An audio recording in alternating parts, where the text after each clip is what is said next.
भगवान की, अहिंसा परमो धर्म की, गुरुवर आचार्य श्री विद्यासागर जी महाराज की।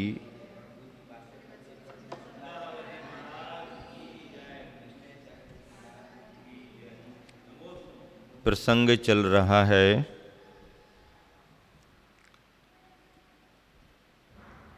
समुद्र से प्रेरित होकर बादल दल पृथ्वी पर तबाही मचाना चाहते हैं। बने हुए कुंभों को मिटाना चाहते हैं, लेकिन न्याय पक्ष का समर्थक प्रभाकर सूर्य इस कार्य को होने देना नहीं चाहता।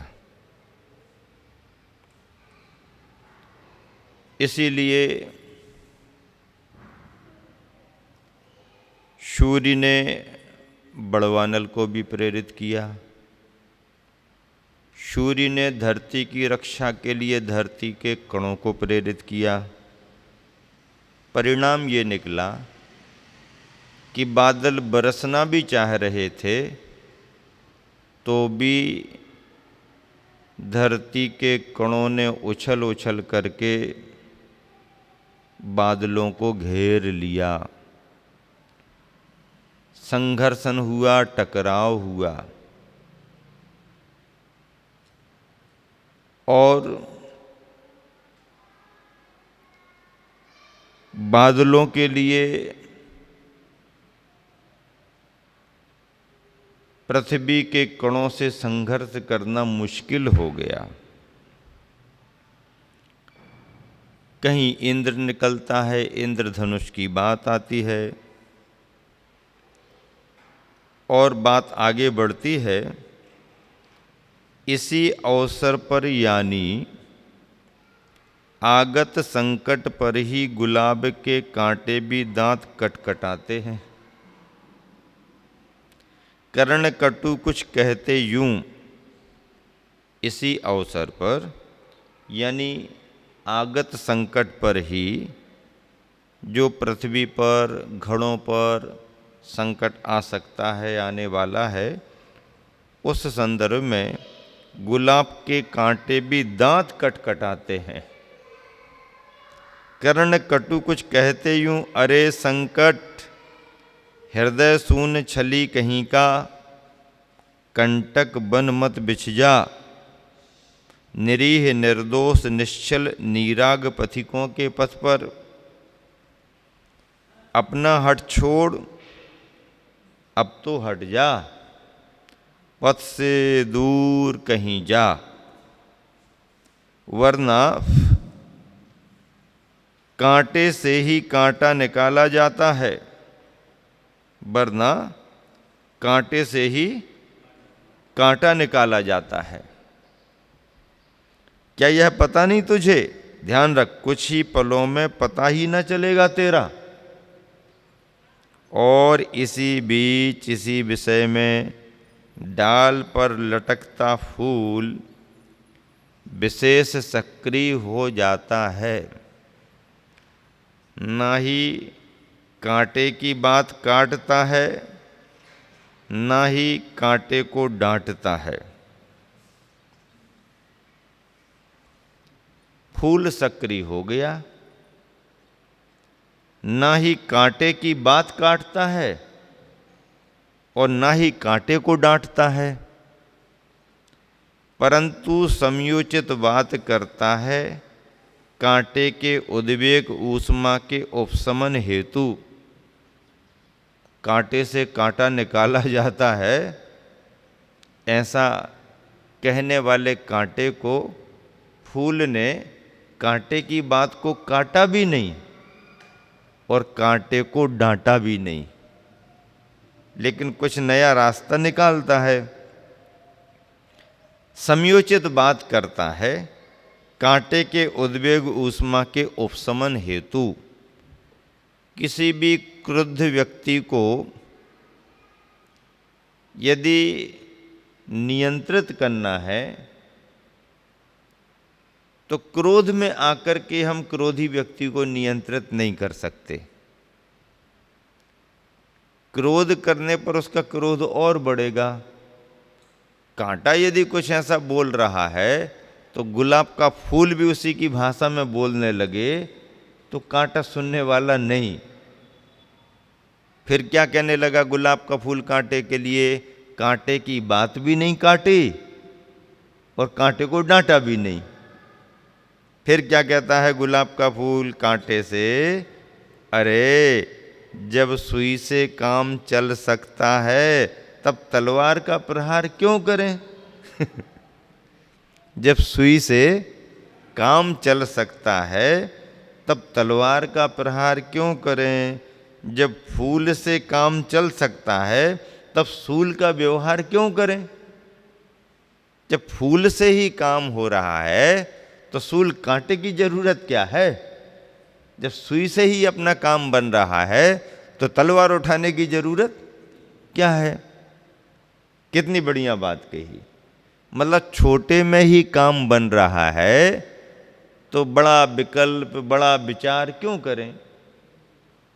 कांटा तैयार हो गया, देखते हैं कौन है, आओ सामने, हम तुम्हारे को जानते हैं, हमें मालूम है कांटे से कांटा निकलेगा कांटे से कांटा निकलेगा। झगड़ने को तैयार। फूल कहता है अरे सुनो तो, बात तो तुम्हारी सही है, तुम्हारी बात काट नहीं रहे हम और तुमको डांट भी नहीं रहे, लेकिन सुनो तो, जब सुई से काम चल सकता है तो तलवार क्यों? इतनापन भी जानते हैं, जहां पर सुई से काम चल सकता है वहां पर तलवार का प्रहार क्यों करें? और जब फूल से काम चल सकता है तब सूल का व्यवहार क्यों करें? जब मूल में भूतल पर रहकर ही फल हाथ लग रहा है, जब मूल में भूतल पर रहकर ही फल हाथ लग रहा है तब चूल पर चढ़ना वह मात्र शक्ति समय का अपव्यय ही नहीं। जब नीचे ही अपन को फल मिल रहे हैं, मूल में ही लटक रहे हैं, धरती पर से ही हम आम को ले सकते हैं, तोड़ सकते हैं, बीज झुक झुक करके नीचे आ रही है तो अब नीचे ही से ले लो ना, ऊपर जाने की जरूरत क्या है? जब मूल में भूतल पर रहकर ही फल हाथ लग रहा है तब चूल पर चढ़ना वह मात्र शक्ति समय का अपव्यय ही नहीं, सही मूल्यांकन का अभाव सिद्ध करता है। सही मूल्यांकन नहीं किया तुमने, सही स्थिति को समझा नहीं, नीचे ही से अपना काम बन रहा तो ऊपर चढ़ने की जरूरत क्या है? यूं गंध निधान गुलाब नीति नियोग की विधि बताता। नीति नियोग, नीतियों का काम होता है, नीति के बिना तो कुछ चलता नहीं। सरकार किसी की भी बने, नीति आयोग एक अलग गठित रहता है। सरकार कोई भी बने, किसी भी पार्टी की बने, पर नीति आयोग जो रहता है वह पार्टी और सरकार से हट करके होता है और वह देश की नीतियों का निर्धारण करता है।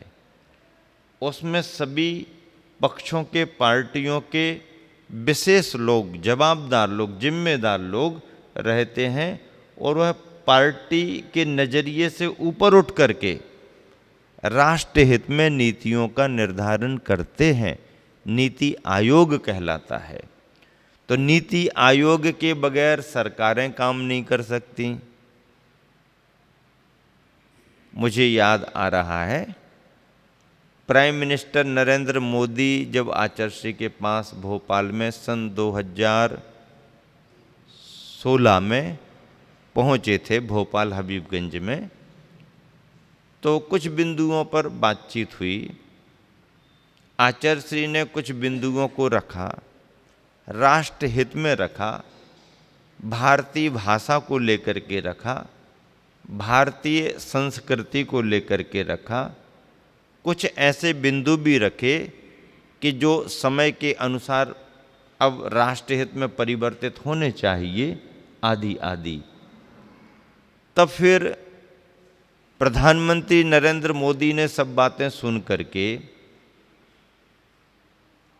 संक्षेप में केवल यही कहा। क्या कहा? जी गुरुवर, मैंने सारी बात समझ ली, इस बात को मैं नीति आयोग में जाकर के रख दूंगा, नीति आयोग में जाकर के रख दूंगा। क्यों? क्योंकि बहुत से बिंदु नीति आयोग निर्धारित करता है। सरकार सेल्फ डिसीजन ले सकती है, सरकार भी पहल कर सकती है, पर सरकार पहल कर भी दे और नीति आयोग यदि उसमें सहमति न जताए तो सरकार को फिर दूसरे रास्ते अपनाना पड़ते हैं, फिर अपने प्रभाव का उपयोग करना पड़ता है। फिर वोटिंग पर बात आ जाती है कि तुम्हारे इस विचार के लिए कितनी सहमति है, लोकसभा में कितना है, फिर मतदान होना लगता है, फिर राज्यसभा में। और नीति आयोग किसी बात का निर्धारण कर देता है तो फिर कहीं कोई बात आती नहीं। नीति आयोग ने किसी बात की पुष्टि कर दी, सरकार एकदम सीधे उस पर अमल कर जाती है। तो मतलब चाहते तो डायरेक्ट कह देते कि हाँ ये सब हो जाएगा, कर लेंगे, लेकिन हो जाएगा कर लेंगे में उनकी ही जवाबदारी बनती। पर कोई बहुत बड़े बिंदुओं में कोई निर्णय करना हो या कुछ लागू करना हो तो उसमें बदलाव लाना हो तो नीति आयोग में बात रख जाने के बाद में फिर वहाँ से जो भी बात आगे बढ़ती है वो अच्छे रूप में, स्थायी रूप में आती है। तो ये मुझे समाचार मिला था कि उस समय क्या क्या हुआ था, कैसे कैसे हुआ। बहुत गंभीर वार्ता हुई थी क्योंकि कोई सामान्य बात नहीं थी। उस बातचीत में कोई मीडिया नहीं था, उस बातचीत में संघ का कोई दूसरा सदस्य भी नहीं था, केवल आचार्य श्री और नरेंद्र मोदी। अलग से कक्ष में व्यवस्था की थी और बातचीत हुई। कहीं किसी को कोई बात प्रचारित नहीं की, किसी को कुछ बताने की, पत्रकारों को भी ना नरेंद्र मोदी ने कभी ऐसा कोई स्टेटमेंट दे के बताया कि क्या बात हुई थी, आचार्य श्री ने भी नहीं बताया कि हमने क्या किया, क्या कहा। बल्कि किसी एक कार्यक्रम में पत्रकार प्रेस वार्ता हुई थी तो अन्य विषयों पर चर्चा होते होते किसी एक पत्रकार ने पूछ लिया आचार्य श्री से कि प्रधानमंत्री और आपके बीच में क्या बातचीत हुई थी, क्योंकि पेपर में आई नहीं थी। तो प्राइम मिनिस्टर और आपके बीच में गुरुवर क्या बातचीत हुई थी, किसी एक पत्रकार ने पूछ लिया। तो आचार्य श्री ने बहुत अच्छा जवाब दे दिया शॉर्ट में। आचार्य श्री बोले, सभी बातें सभी को नहीं बताई जाती। सारे पत्रकार हंसने भी लगे और चुप हो गए। सभी बातें सभी को बताई नहीं जाती। हो गया काम। सब बातें सबको क्यों बताएं? जिनको बताना उनको बता दिए, जिन्होंने सुन लिया वो लेकर के चले गए। अब तुमको बताएं पेपर में यहाँ का वहाँ, वहाँ का यहाँ निकालो, उसमें मजा नहीं। तो आचार्य श्री ने बिल्कुल बहुत 100-200 पत्रकार रहे होंगे, उनके बीच में पत्रकार वार्ता थी, प्रेस से आए थे सब लोग बड़े बड़े। तो शॉर्ट में कह दिया, सभी बातें सभी को नहीं बताई जाती। बस खत्म काम। हाँ, शॉर्ट में काम। तो यहाँ पर नीति नियोग की विधि बताता। कौन नीति नियोग की विधि बताता? गुलाब का फूल। गुलाब का फूल कांटे को नीति नियोग की बात बता रहा है। प्रीति प्रयोग की निधि दिखाता, नीति नियोग की विधि बताता, प्रीति प्रयोग की निधि दिखाता, अपने अभिन्न अनन्य मित्र, अपने अभिन्न अनन्य मित्र, अणु अणु से कण कण से। गुलाब का पौधा मिट्टी में तो आता है, माटी से उसका परिचय है। तो अपने अभिन्न अनन्य मित्र अणु अणु से, कण कण से सुरभि का परिचय कराता, दिवी दिगंतों तक फैलाकर गंधवाहक पवन का स्मरण करता है। अब फूल ने पवन का स्मरण किया। कुछ एक क्षण निकलते कि विनय विश्वास विचारशील प्रकृति के अनुरूप प्रकृति वाला, विनय विश्वास विचारशील प्रकृति के अनुरूप प्रकृति वाला, वन उपवन विचरण धर्मा, वन उपवन विचरण धर्मा, वसंत वर्षा तुषार धर्मा, वसंत वर्षा तुषार धर्मा, सब ऋतुओं में समान कर्मा, जीवन के क्षण क्षण में मैत्रिक भाव का आस्वादन करता, पैतृक भाव का अभिवादन करता, पवन का आगमन हुआ। किसका आगमन हो गया? पवन का आगमन हो गया। अब पवन यानी हवा, हवा का आगमन हो गया। ऐसे व्यक्तित्व के संबंध में ही संतों की ये पंक्तियां मिलती हैं कि, ऐसे व्यक्तित्व के संबंध में ही संतों की ये पंक्तियां मिलती हैं कि जिसकी कर्तव्य निष्ठा वह, जिसकी कर्तव्य निष्ठा वह काष्ठा को छूती मिलती है। कर्तव्य निष्ठा वह काष्ठा यानी पराकाष्ठा को छूती मिलती है, उसकी सर्वमान्य प्रतिष्ठा तो काष्ठा को भी पार कर जाती है। जिसकी कर्तव्य निष्ठा काष्ठा को छूती है, इसका अर्थ क्या हो गया? जो व्यक्ति अपने कर्तव्य में इतना निष्ठ है कि वह उच्च कोटि तक पहुंच रहा है, उत्कृष्टता को प्राप्त कर रहा है, जिसकी कर्तव्य निष्ठा वह काष्ठा को छूती मिलती है, ऊंचाई को छूती मिलती है, उसकी सर्वमान्य प्रतिष्ठा तो, उसकी सर्वमान्य प्रतिष्ठा तो काष्ठा को भी पार कर जाती है, पराकाष्ठा को भी पार कर जाती है। ये सूत्र हो गया। संदेश इस सूत्र में क्या है कि हम अपने लक्ष्य में जितनी गहराई का अनुभव करेंगे, हम अपने लक्ष्य में जितनी निष्ठा का अनुभव करेंगे, उतनी ही प्रतिष्ठा हमारी आगे बढ़ेगी। लक्ष्य तो बना लेते हैं, लेकिन लक्ष्य के प्रति निष्ठा नहीं हो पाती। लक्ष्य के प्रति संकल्प होना, निष्ठा होना। पंडित जी कहा करते थे, पन्नालाल जी पंडित जी आचार्य श्री को सुनाते थे वाचना में, और हम लोग भी सब बैठते थे तो कभी कभी अपने संस्मरण, तो कहते थे महाराज जी काम करने के लिए प्रारंभिक सूरमा तो बहुत मिल जाते हैं काम करने के लिए प्रारंभिक सूरमा तो बहुत मिल जाते हैं, पर उस काम को अंत तक ले जाने वाले लोग कम मिलते हैं। प्रारंभिक सूरमा बहुत मिल जाते हैं, मतलब शुरुआत हो रही, हम भी करेंगे, हम भी करेंगे, हम भी करेंगे, हम भी करेंगे, हम भी करेंगे, हमको तो करने दो, हमको तो करने दो, हम तो कर ही नहीं पा रहे, तुम ही कर लोगे क्या?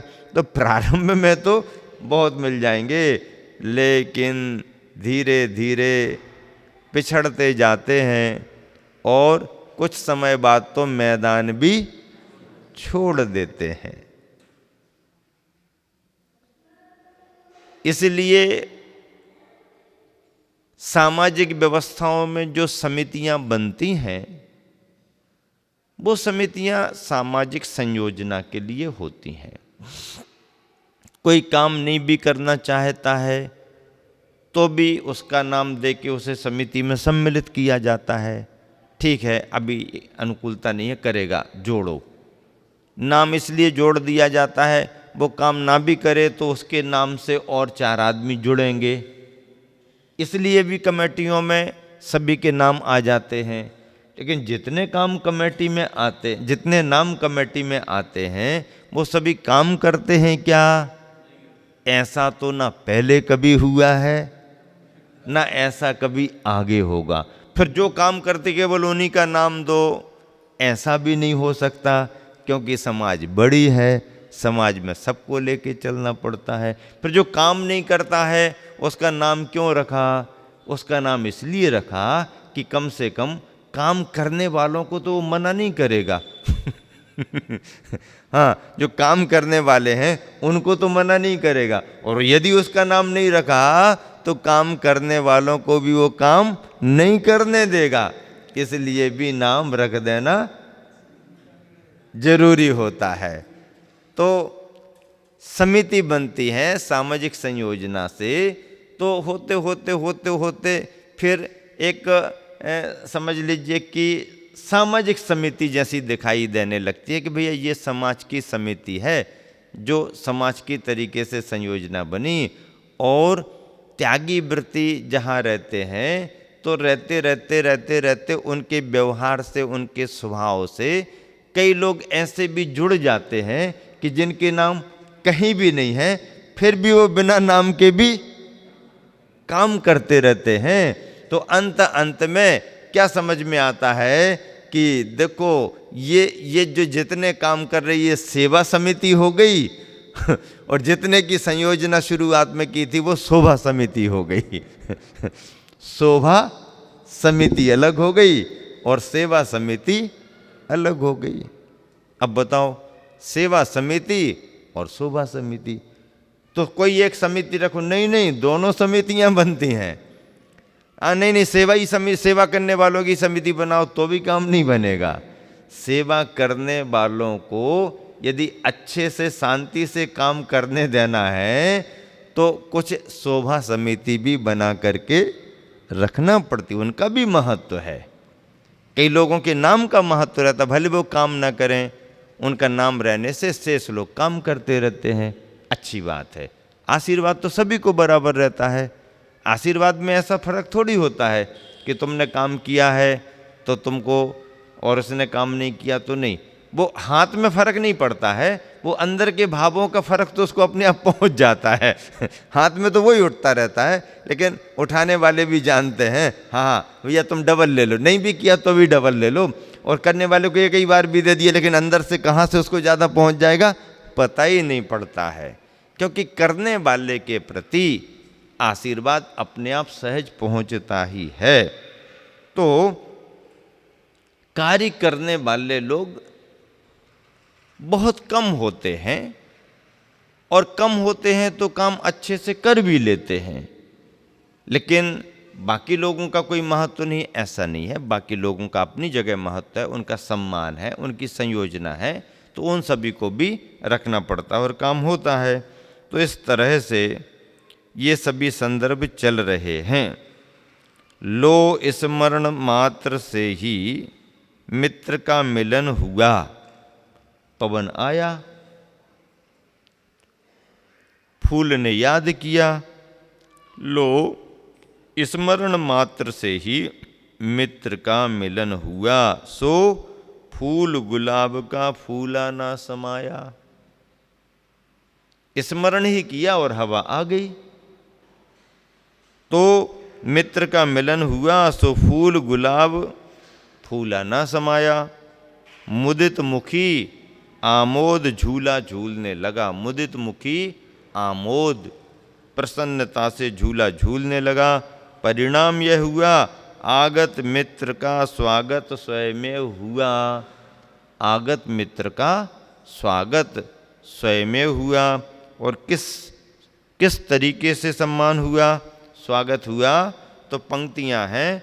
फूल ने पवन को प्रेम में नहला दिया।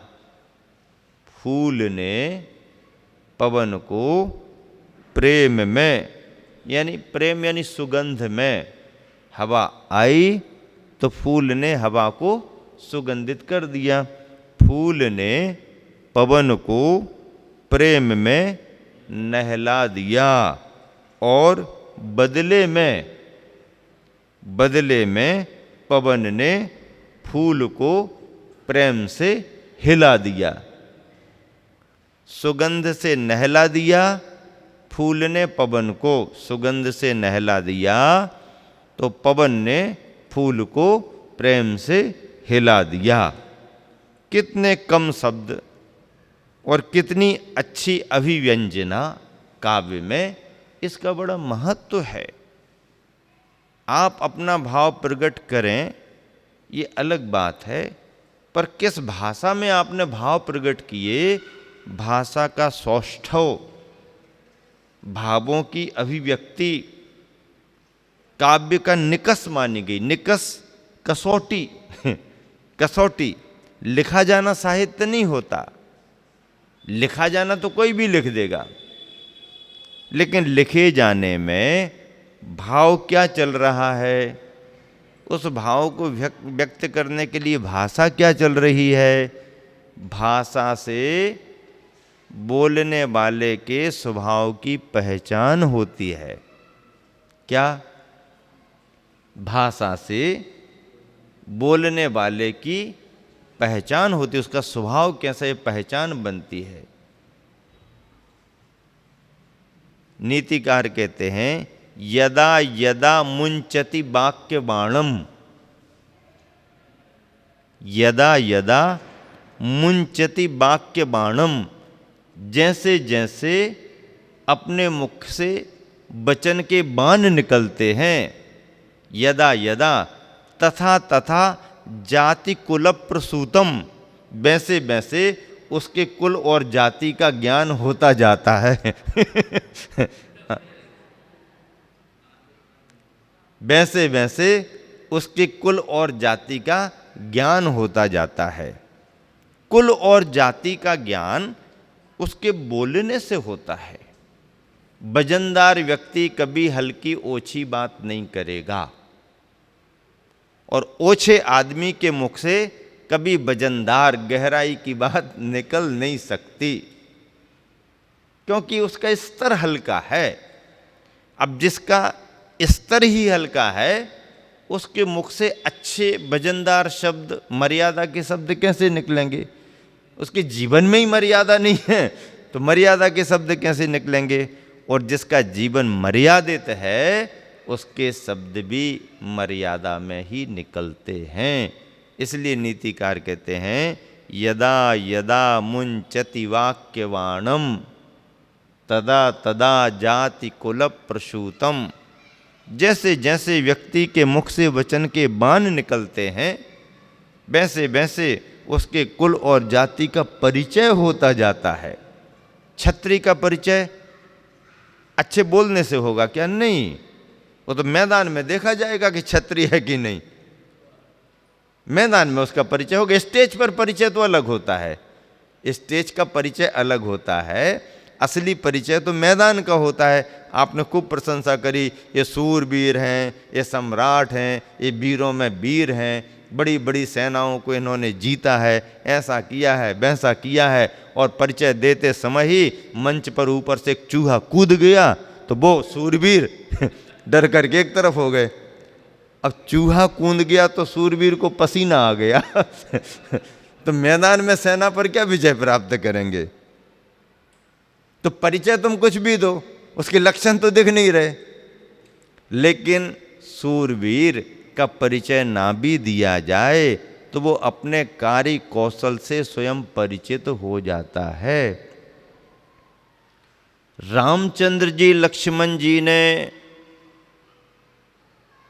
विजय पताका फहराने के लिए घोड़ा छोड़ दिया घोड़ा छोड़ दिया और चिट्ठी लिखी है, यज्ञ करना है, इस घोड़े को कोई पकड़ना नहीं, और जो पकड़ेगा घोड़े को उसको राम लक्ष्मण से युद्ध करना पड़ेगा। अब भैया पर्चा देख करके, नहीं भाई वीआईपी गाड़ी है छेड़ना नहीं वीआईपी गाड़ी है छेड़ना नहीं। कैसा भी हो बाद में बात करेंगे, लेकिन अभी रोकना नहीं। कोई प्रेस लिख लेते हैं, कोई कुछ लगा लेते हैं, कोई सांसद का लगा लेते हैं, कोई विधायक का लगा लेते हैं, कोई मंत्री का लगा लेते हैं, तो अब गाड़ी में कोई बैठा हो रोकना नहीं। अभी तो कई कई वर्षों से ऐसे वीआईपी नेताओं के लिए इतनी छूटें कि वो हवाई यात्रा में जहां जा रहे हैं वहां कोई चेकिंग नहीं। चेकिंग नहीं, क्यों चेकिंग नहीं? अभी से नियम बना दिए गए, नहीं चेकिंग होना ठीक है, सामान्य चेकिंग होना, लेकिन होना क्यों? क्यों इस कोटे में कि नहीं चेकिंग नहीं होगी? ऐसा होता है क्या? पहले कभी कभी ऐसा भी होने लगा कि यदि राष्ट्रपति प्रधानमंत्री वोट डालने जा रहा है, सब लाइन एक तरफ, पहले उनको जाके वोट डालने दो। कुछ राष्ट्रपति प्रधानमंत्री ने इस परंपरा को खारिज कर दिया, बोले नहीं, हम भी वोट डालने वाले नागरिक हैं, वोट डालने जा रहे हैं, नागरिक की तरह लाइन में लग करके वोट डालेंगे। अभी वोट डालने जा रहे हैं तो लाइन में लग कर डालेंगे, क्या बात हो गई? पहले नंबर वोट डालना तो पहले ही आ जाओ, और तुम आप अपनी सुविधा से गए हो तो लाइन में लगो। तो कोई ना कोई बड़ा व्यक्ति ऐसा काम करता है तो वो अच्छी पहल मानी जाती है, अच्छा असर पड़ता है। अब सब कोई भी हो तब से शुरू हो गया, नहीं कोई वीआईपी गाड़ी नहीं जाएगी वोट डालने के लिए, आप गए हो लाइन में लगो, लाइन के अनुसार जैसे जैसे बढ़ते जाएंगे आप भी अपना वोट डाल के आओ। वोट डालते समय आप सामान्य नागरिक हो, तो अब कोई लिख दिया ये है वो है तो भैया गाड़ी पास कर दो, रोको नहीं, ऐसा है वैसा है, यहां होता है। अब रामचंद्र जी के द्वारा छोड़ा गया घोड़ा समय का घोड़ा दौड़ा जाए रे क्या? हाँ, दौड़ा जाए रे समय का घोड़ा। अब वो निकल गया, कौन रोकता है? रामचंद्र जी की पर्ची लगी है, जो ऐसे रोकेगा उसको युद्ध करना पड़ेगा। कोई राजा महाराजा भैया नहीं, ये रामचंद्र जी का वाहन है रामचंद्र जी का है घोड़ा, कोई पकड़ना, अयोध्या के राजा का घोड़ा है, रोकना नहीं, पकड़ना नहीं, जाने दो जाने दो। ऐसा करते कराते और जब किसी नगर विशेष में पहुंचा तो आश्रम में शिक्षा प्राप्त करने वाले दो कुमारों ने देखा, उस पर लिखा था इस घोड़े को कोई छेड़ना नहीं, रोकना नहीं, ये रामचंद्र अयोध्या के राजा रामचंद्र जी का घोड़ा है। उन्होंने कहा कहाँ के अयोध्या, कहाँ के रामचंद्र, हम पकड़ के देखते हैं। दोनों ने पकड़ लिया, पकड़ करके अपने घर ले गए। घर ले गए, सीता को दिखाया, माँ आज एक घोड़े को पकड़ा है, घोड़े को पकड़ा है। किसका घोड़ा है? उनने, अरे तुमने घोड़े को पकड़ लिया, ये अयोध्या के राजा रामचंद्र का घोड़ा है। होंगे कोई रामचंद्र, हमें क्या लेना देना? उसमें लिखा है फिर युद्ध करना पड़ेगा, कर लेंगे तो क्या बात है, सब सीख लिया है। अभी तक सीता ने बताया नहीं कौन है क्या है। नहीं नहीं छोड़ दो, नहीं अब नहीं छोड़ेंगे, अब तो पकड़ के ले आए। जैसे बच्चे को साइकिल यदि तुमने ले करके दे दी, अब बच्चे से कहो इसको अलग कर दो, है कौन है हमसे साइकिल लेने वाला, ये तो हमारी है। कोई भी खिलौना दे दो, लौट करके वापस यदि आप उससे लो ना, है अब आपने दे दिया ना हमको, अब वापस नहीं होता। घोड़े छोड़ने को तैयार नहीं। सीता के मन में संशय आ गया, जानकारी मिलेगी, युद्ध होगा और ये व्यर्थ में परेशान हो जाएंगे। अनेक प्रकार से समझाया, लेकिन वो मानने को तैयार नहीं।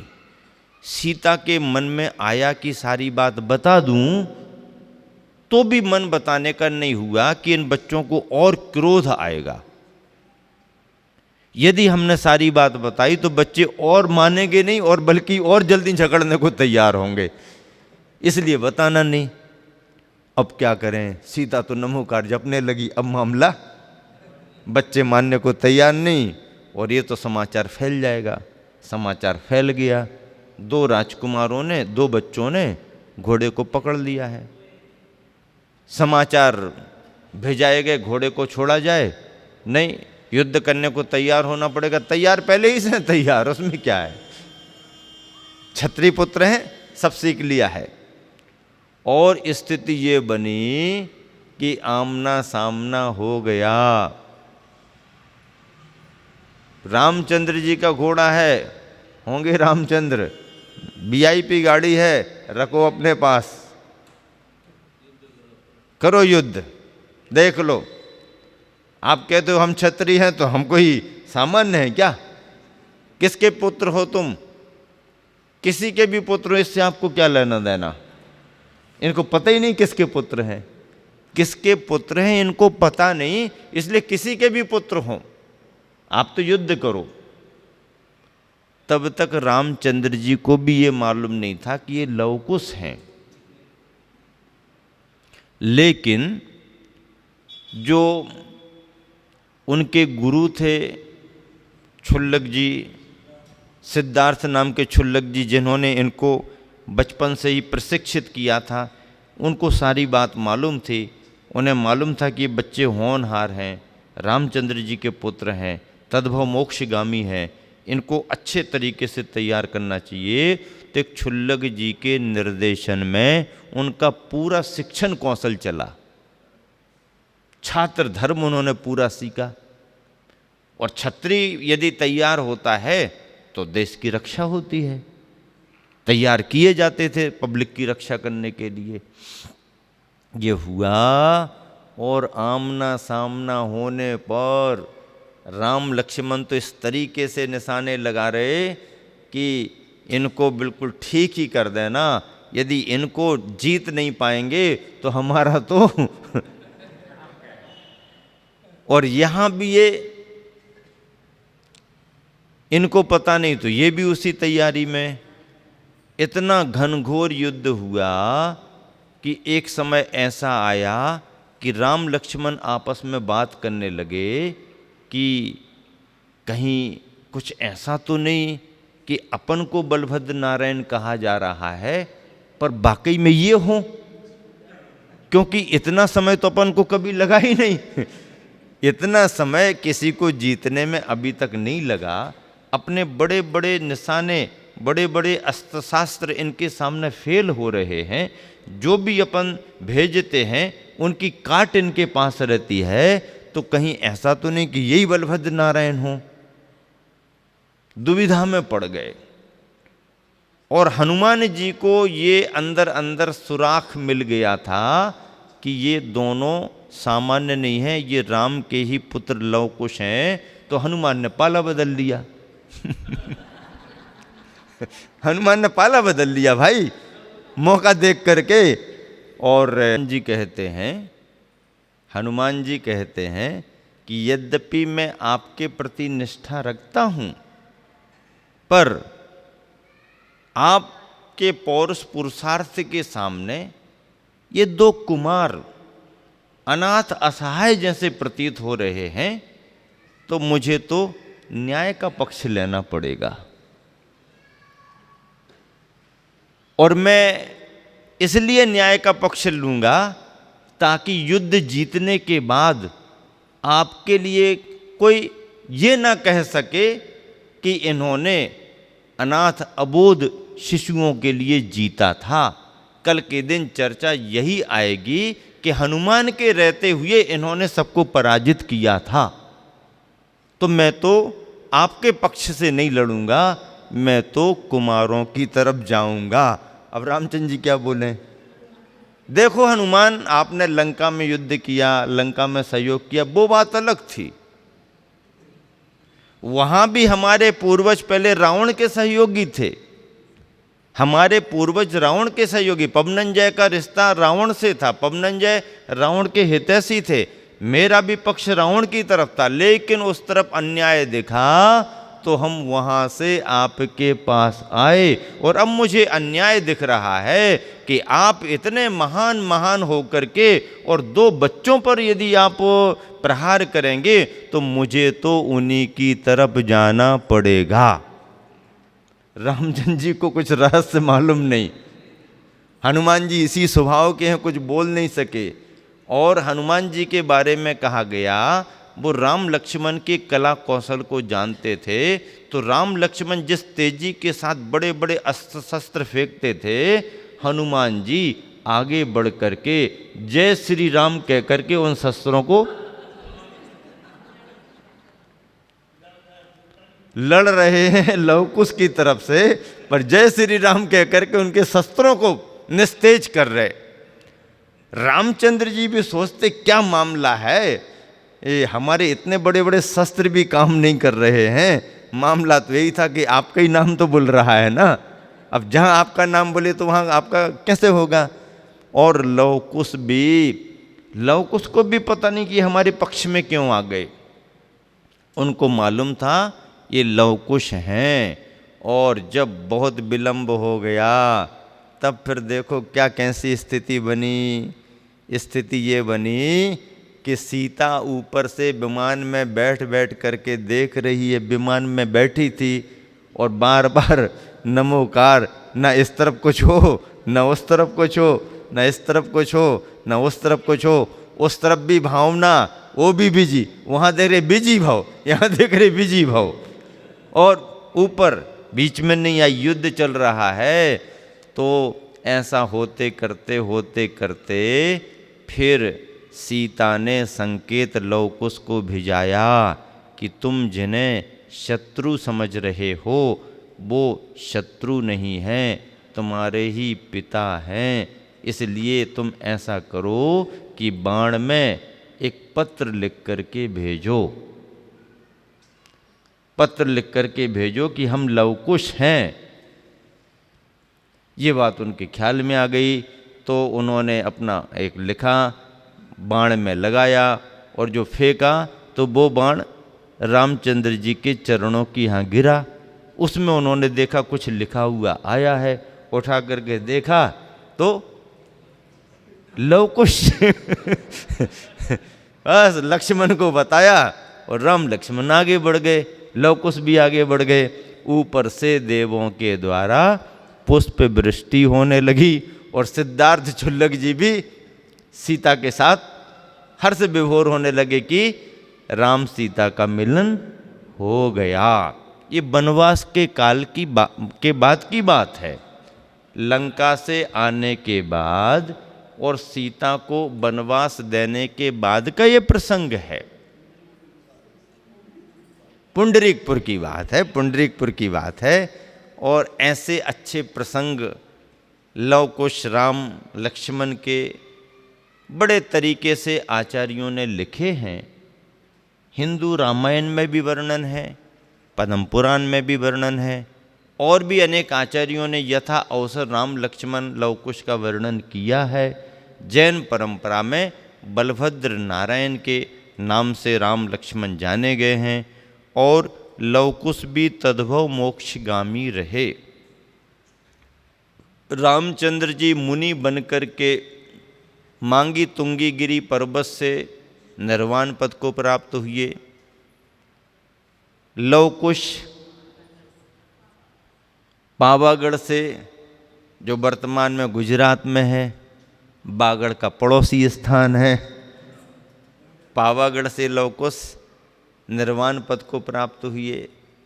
ऐसे संदर्भों में नीति और नियोग की बातों में ये संदर्भ आते हैं कि जब कभी भी कोई प्रभावशाली व्यक्ति होता है तो उसके रास्ते निकाल लिए जाते हैं, लेकिन सही मायने में उसका महत्व समझने वाले प्रभावी लोग भी सामान्य बनकर के काम करते हैं।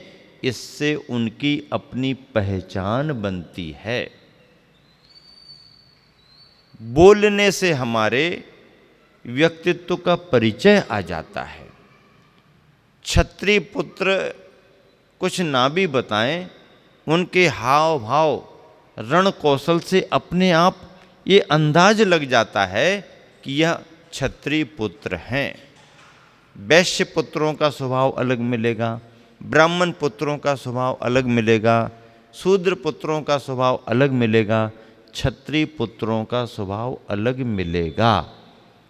परिचय तो बाद में दिया जाता है, पर व्यक्ति कार्य करे तो पहचान बन जाती है, अथवा कुछ बोलना शुरू करे तो भी उसके स्वभाव का परिचय बोलचाल से होने लगता है। हिंदी में एक दोहा आता है, ज्ञानी से ज्ञानी मिले दो दो बातें हों। ज्ञानी से यदि ज्ञानी मिलेगा तो दो दो बातें अच्छी करेगा, धर्म की करेगा, ज्ञान की करेगा। ज्ञानी से ज्ञानी मिले दो दो बातें हों, और मूर्ख से मूर्ख मिले दो दो लातें हों। अब मूर्ख से मूर्ख मिलेगा तो उसके स्वागत सत्कार के तरीके हाथ मारना, लात मारना यहीं से शुरू होगा। और ज्ञानी से ज्ञानी मिलेगा, जय जिनेंद्र करेगा, जोहार करेगा, नमस्कार करेगा, प्रसन्नता से बात करेगा, विवेक के साथ बात करेगा। ये कुछ सिखाए नहीं जाते हैं, ये तो सब स्वभाव से ही आते हैं। फूल ने पवन को प्रेम में नहला दिया, और बदले में पवन ने फूल को प्रेम से हिला दिया।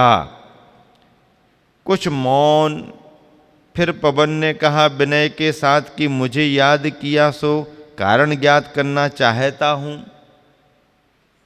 पवन फूल से कह रहा आपने याद किया तो इसका क्या कारण है, जिससे कि प्रासंगिक कर्तव्य पूर्ण कर सकूं, अपने को पुण्य से पूर सकूं यानी भर सकूं, और पावन पूत कर सकूं, बस और कोई प्रयोजन नहीं। हाँ, पर के लिए भी कुछ करूं, पर के लिए भी कुछ करूं, सहयोगी उपयोगी बनूं, यह भावना एक बहाना है। पर के लिए भी कुछ करूं, सहयोगी उपयोगी बनूं, यह भावना एक बहाना है। बस अपने को पूत पावन करना ये उद्देश्य है। दूसरों को माध्यम बनाकर, मध्यम यानी समता की ओर बढ़ने वश सुगमतम पथ है। मध्यम, मध्यम यानी समता। समता मध्यम क्यों? मध्य में जो भाव रहता है वो भाव समभाव माना जाता है। इस तरफ इस तरफ, इस तरफ इस तरफ, ना इस तरफ ना इस तरफ, बीच का तटस्थ भाव, मध्यस्थ भाव, माध्यस्थ भावम, समता का भाव है। तो दूसरों को माध्यम बनाकर, मध्यम यानी समता की ओर बढ़ने वश सुगमतम पथ है। और औरों के प्रति अपने अंदर भरी ग्लानि, घृणा के लिए विरेचन। पवन के इस आशय पर उत्तर के रूप में फूल ने मुख से कुछ भी नहीं कहा। पवन के इस आशय पर उत्तर के रूप में फूल ने मुख से कुछ भी नहीं कहा, मात्र गंभीर मुद्रा से धरती की ओर देखता रहा। कुछ कहा नहीं, गंभीर मुद्रा से फूल धरती की ओर देखता रहा। फिर दया द्रवीभूत होकर करुणा छलकती दृष्टि फेरी सुदूर बैठे शिल्पी की ओर। अब शिल्पी की ओर भी देख लिया, क्योंकि ये गुलाब के पौधे की बात कुंभकार के प्रांगण से आई है, जहाँ पर कुंभकार ने अपने मिट्टी के घड़े बना बना करके रखे थे, सुखाने के लिए सूख रहे हैं, और समुद्र बादलों को प्रेषित करके इन घड़ों को गला करके बहा करके मिटाना चाहता है, धरती पर प्रलय फैलाना चाहता है, लेकिन सूर्य ऐसा होने नहीं देना चाहता। इसलिए सूर्य इन सभी को प्रेरित कर करके घड़ों की और कुंभकार की रक्षा करना चाहता है। जो औरों से क्या अपने शरीर की वो निहारते नहीं, कुछ पल खिसक गए कि फूल का मुख तमतमाने लगा। क्रोध के कारण पांखुरी रूप अधर पल्लव फड़फड़ाने लगे क्षोभ से। रक्त चंदन आँखों से वह ऊपर बादलों की ओर देखता है, जो कृतघ्न कलह कर्म मग्न बने हैं। बादल कलह सत्कर्म मग्न बने हैं विघ्न के साक्षात अवतार, संवेगमय जीवन के प्रति उद्वेग आवेग प्रदर्शित करते और जिनका भविष्य भयंकर शुभ भावों का भग्नावशेष मात्र, जिनका भविष्य भयंकर शुभ भावों का भग्नावशेष मात्र। भिन्न भिन्न पात्रों को देखकर भिन्न भिन्न भाव भंगिमाओं के साथ यह जो फूल का बमन नमन परिणमन हुआ वर्तन परिवर्तन उतना ही पर्याप्त हुआ पवन के लिए। पवन समझ गया, हाँ अनुक्त भी ज्ञात होता है अवश्य, ना कहा हुआ अनुक्त भी ज्ञात होता है अवश्य। उद्यमशील व्यक्ति के लिए फिर तो संयमशील भक्ति के लिए किसी भी बात की अव्यक्तता आकुलित करेगी क्या? सब कुछ खुलेगी खिलेगी उसके सम्मुख अविलंब। यूं प्रासंगिक कार्य ज्ञात होते ही, इस तरह से प्रासंगिक कार्य ज्ञात होते ही उसे सानंद संपादित करने पवन कटिबद्ध होता है तुरंत। बिना कहे ही बात हवा को समझ में आ गई और वह पवन अपना कार्य करने के लिए तुरंत कटिबद्ध होता है। कृतज्ञता ज्ञापन कराता धरा के प्रति, कृतज्ञता ज्ञापन कराता धरा के प्रति। कृतज्ञता और कृतघ्नता दो शब्द हैं। कौन से दो शब्द हैं? कृतज्ञता और कृतघ्नता। कृतघ्नता किसे कहते हैं? कृतघ्नी। कृतघ्नी वो होता है कि जो अपना काम बनाने के लिए तो खूब मेहनत मशक्कत करता है, खूब प्रयास करके अपना काम बना लेता है, और फिर जब दूसरे का समय नंबर आता है तो चादर तान के, हमें तो पता ही नहीं चला, किसी ने आवाज ही नहीं दी। नहीं बाहर तो इतना रात भर हल्ला होता रहा, पूरा मोहल्ला उठ कर के आ गया, गांव उठ कर के आ गया, तुमने दरवाजे तक नहीं खोले। नहीं हमें पता नहीं, और कुछ ऐसी आवाज़ें सी आई थी रात में, तो हमने सोचा अब रात में क्यों उठें, सुबह तो अखबार पेपर में पढ़ने को मिल ही जाएगा। क्या कहता? हाँ ऐसा कह तो रहते कोई कि आग लग गई बुझाने को दौड़ो आओ, लेकिन हमने सोचा जब लगी गई होगी तो अब क्या उठें, सुबह तो पेपर में पढ़ने को। अब ये कौन हो गया? अपने पर परेशानी आई तो सबके दरवाजे खुलवाएगा, खटखटाएगा, ऐसा करो वैसा करो भैया, ये करो वो करो, और जब दूसरे को परेशानी आई तो भूल जाएगा। कृतघ्नी होते हैं। अपना उल्लू सीधा किया और फ्री हो गए। हाँ स्वार्थी, अपना उल्लू सीधा किया और फ्री हो गए। अब उल्लू तो ना सीधा होता है ना टेढ़ा होता है, उल्लू तो उल्लू ही होता है। उसको सीधा किया और फ्री हो गए। तुम जानो तुम्हारा काम जाने। नहीं, वो तो है, लेकिन समय समय पर दूसरों का भी ध्यान रखना, अपनी क्षमता के अनुसार, अपनी स्थिति के अनुसार। यदि अपन को किसी ने सहयोग दिया है और उसे ज़रूरत है तो अपन को भी उसके सहयोग का स्मरण करते हुए कुछ ना कुछ सहयोग देना एक कृतज्ञता मानी जाती है। कृतज्ञता किसके प्रति होती है? कृतज्ञता राष्ट्र के प्रति भी होती है, कृतज्ञता समाज के प्रति भी होती है, कृतज्ञता परिवार के प्रति भी होती है, कृतज्ञता अपन को जिनका संरक्षण मिला है या मार्गदर्शन मिला है या आगे बढ़ने के लिए किसी का सहयोग मिला है, उनके सहयोग को याद करना और समय पर कुछ जो भी अपन से बन पड़ता है उनके लिए कुछ करना, इसका नाम कृतज्ञता है। नहीं कृतमुपकारम साधवो विस्मरन्ति। साधु का लक्षण क्या है? नहीं कृतमुपकारम साधवो। साधवो का मतलब साधु ही नहीं, साधु यानी सज्जन। सज्जन व्यक्ति अपने पर किए गए उपकार को भूलते नहीं हैं। जो भूलते हैं वो सज्जन नहीं होते, जो याद रखते हैं वो सज्जन माने जाते हैं। नहीं कृतम उपकारम साधवो विस्मरन्ति, ये नीति इसलिए बनी है। तो अपने लिए किसी ने कुछ किया है भलाई के लिए, आगे बढ़ने के लिए, तो उसके उस उपकार को याद रखना और समय आवश्यकता के अनुसार अपन से जो कुछ भी बन सकता है उनके प्रति सहयोग करना, इसका नाम है कृतज्ञता। कृतज्ञता एक गुण माना गया है, कृतज्ञता एक दोष माना गया है।